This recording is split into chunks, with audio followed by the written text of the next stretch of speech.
महोदय, यहां पर मैं नेता विरोधी दल को एक और पूछना चाहता हूं। ये जो प्रधानमंत्री आवास योजना से लाभान्वित 55 लाख लोग हैं उत्तर प्रदेश के अंदर, क्या ये पीडीए के पार्ट नहीं है क्या?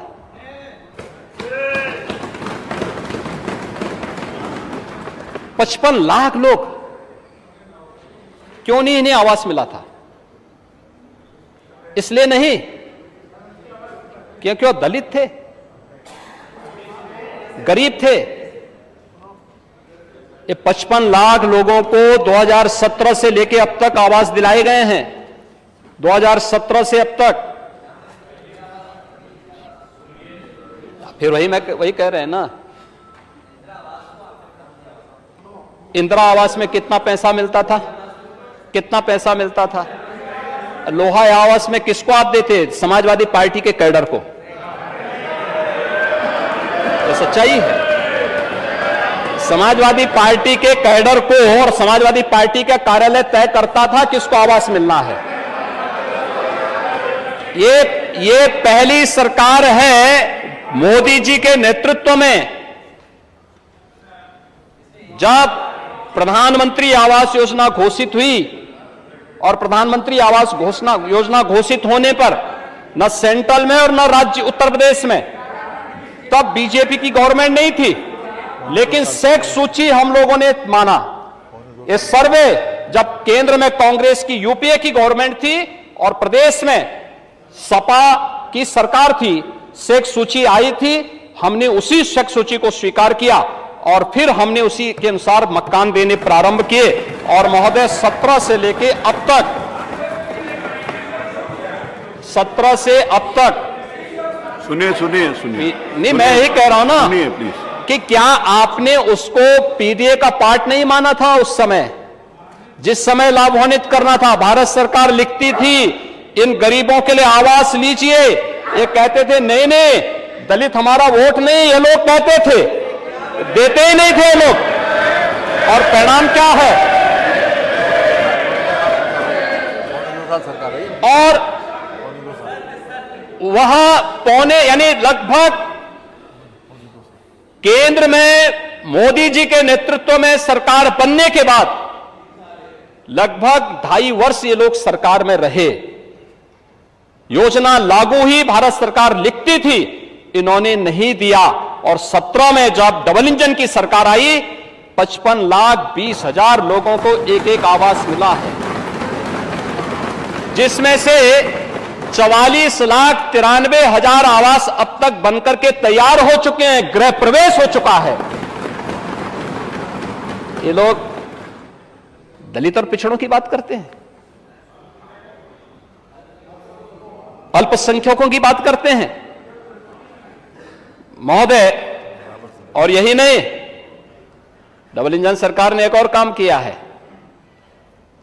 प्रयागराज में भी एक भूमाफिया की जमीन को मुक्त करा करके 76 गरीबों को वहां भी आवास दिया है, जो एक विशिष्टता है। इसी का परिणाम है। सिंचाई की अतिरिक्त सुविधा होने, अतिरिक्त विकल्प होने का परिणाम क्या है? देश के कुल कृषि योग्य जो भूमि है, वो 11% भूमि उत्तर प्रदेश के अंदर है।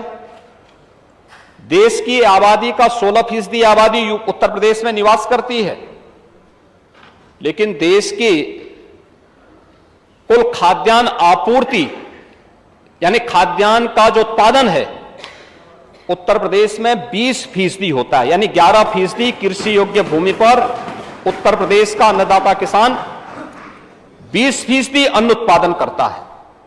और 20% अन्न उत्पादन का मतलब यह दिखाता है कि उत्तर प्रदेश के किसान ने अपने परिश्रम से, अपने पुरुषार्थ से उत्तर प्रदेश को आगे बढ़ाने में अपने स्तर पर किसी भी प्रकार की कोताही नहीं की। सरकार लगातार इस दिशा में अपने स्तर पर प्रयास कर रही है कि किसानों को अधिक से अधिक सुविधाएं दे सकें। और इस दिशा में जो सरकार के स्तर पर अब तक प्रयास प्रारंभ हुए हैं, इसमें अगर हम बाढ़ और सूखा से संबंधित बात करें, प्रदेश ने गत वर्ष की तुलना में अगर आप देखेंगे, इस वर्ष ही अब तक प्रदेश ने उन किसानों को मुआवजा देने का कार्य प्रारंभ किया है जो पहले चरण में आपदा की चपेट में आए हैं और उन्हें अभी तक किसान ने मुआवजा देने की कार्रवाई प्रारंभ कर दी है। और इस सरकार लगातार इस दिशा में 2017 से ही कार्य कर रही है।